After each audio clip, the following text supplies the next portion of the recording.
Saudara-saudari yang terkasih, kita jumpa lagi dalam Pelita Hati di Honian Channel hari ini, Minggu 4 Mei 2025, hari Minggu Paskah yang ketiga. Bersama Saromo Thomas Suratno SC dari komunitas SC Teluk Betung, Bandar Lampung, mendengar dan merenungkan sabda Tuhan, yakni firman Tuhan yang tersurat dalam Injil Yohanes, bab atau pasal 21, ayat 1 sampai dengan ayat 14.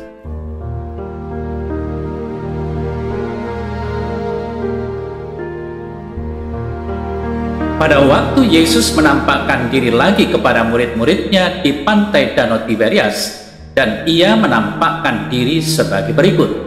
Di pantai itu berkumpul Simon Petrus, Thomas yang disebut Didimus, Natanael dari Kana yang di Galilea, anak-anak Zebedeus, dan dua orang muridnya yang lain.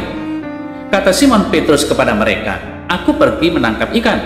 Kata mereka kepadanya, "Kami pergi juga dengan engkau."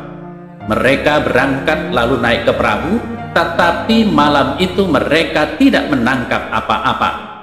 Ketika hari mulai siang, Yesus berdiri di pantai, akan tetapi murid-murid itu tidak tahu bahwa itu adalah Yesus. Kata Yesus kepada mereka, "Hai anak-anak, adakah kamu mempunyai lauk pauk?" Jawab mereka, "Tidak ada." Maka kata Yesus kepada mereka, "Tebarkanlah jalamu di sebelah kanan perahu, maka akan kamu peroleh." Lalu mereka menebarkannya, dan mereka tidak dapat menariknya lagi karena banyaknya ikan. Maka murid yang dikasihi Yesus itu berkata kepada Petrus, "Itu Tuhan." Ketika Petrus mendengar bahwa itu adalah Tuhan, maka ia mengenakan pakaiannya, sebab ia tidak berpakaian, lalu terjun ke dalam danau. Murid-murid yang lain datang dengan perahu karena mereka tidak jauh dari darat, hanya kira-kira 200 hasta saja, dan mereka menghela jala yang penuh ikan itu. Ketika mereka tiba di darat, mereka melihat api arang dan di atasnya ikan dan roti.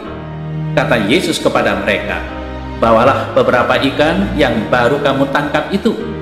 Simon Petrus naik ke perahu lalu menghela jala itu ke darat, penuh ikan-ikan besar, 153 ekor banyaknya, dan sungguh pun sebanyak itu jala itu tidak koyak.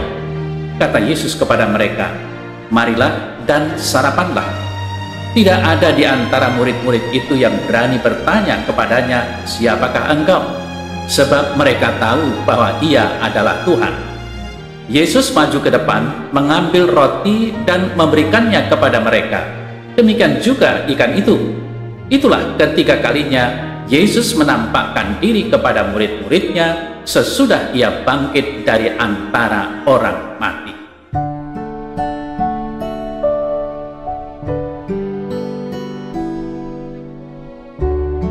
Saudara-saudari yang terkasih, dua kali Yesus yang bangkit menampakkan diri dan dilihat oleh para murid.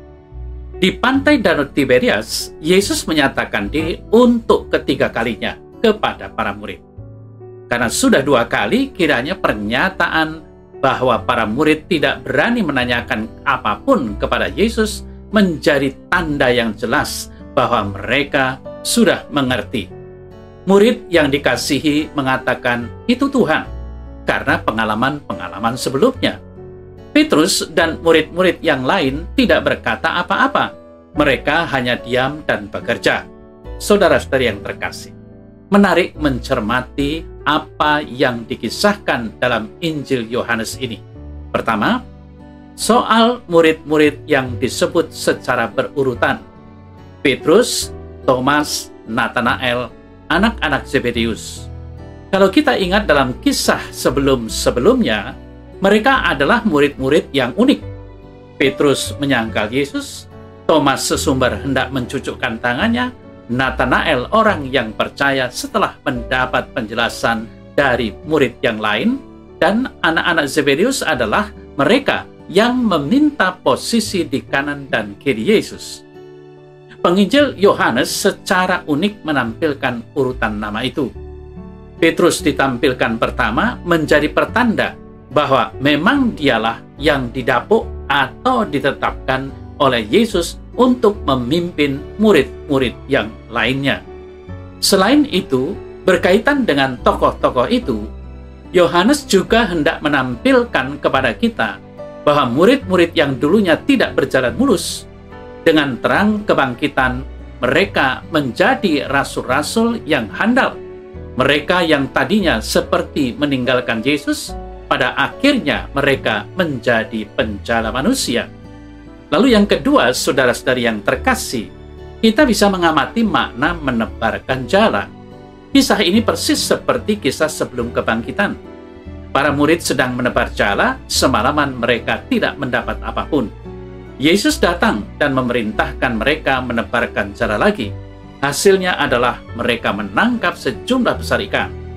Pada kisah sebelum kebangkitan, dikatakan jala hampir koyak. Pada kisah setelah kebangkitan, justru dikatakan sebaliknya. Terang kebangkitan, Yesus menjadikan para murid sebagai penjala manusia yang handal. Jala sebagai alat untuk menjala ikan menjadi jala yang kuat, tidak koyak karena banyaknya ikan.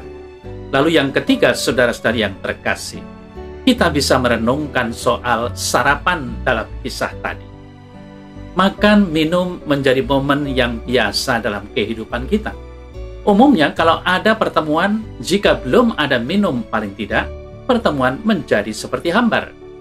Para murid setelah menjala ikan diajak sarapan oleh Yesus.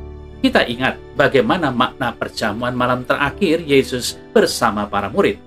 Sarapan di pantai Danau Tiberias ini juga menjadi sarana Yesus mengadakan perjamuan bersama para murid. Perjamuan ini bukan hanya sekedar fenomena makan ikan. Perjamuan ini menjadi sarana yang luar biasa untuk menyatukan kembali para murid. Perjamuan itu semakin memperteguh iman para murid. Perjamuan itu juga menjadi sarana rekonsiliasi para murid. Terlebih, Petrus yang sudah menyangkal 3 kali. Tanpa kata-kata apapun, makan minum bersama memulihkan hubungan yang tadinya seperti terputus. Saudara-saudari yang terkasih, masih banyak yang bisa kita renungkan. Namun yang jelas bagi kita, Yesus yang bangkit senantiasa menyertai dan mendampingi kita. Iman yang sama dengan para rasullah yang kita imani, yang gereja imani. Kita bisa merenungkan kisah ini dari berbagai sudut pandang. Yang pasti, Yesus sungguh bangkit dan mewartakan keselamatan kepada kita.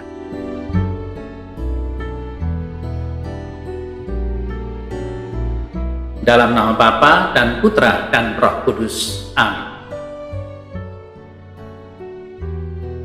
Ya Tuhan, mampukan aku untuk merasakan kehadiran-Mu dalam peristiwa maupun orang-orang yang aku jumpai. Ajarilah aku untuk peka akan sentuhan kasih-Mu dalam tindakan dan perkataanku. Semoga aku berani seperti para rasul yang mewartakan kabar baik kemanapun aku pergi. Mampukan aku untuk merasakan kehadiran dimanapun aku berada. Amin. Semoga Allah yang Maha Kuasa memberkati saudara, Bapa dan Putra dan Roh Kudus. Amin.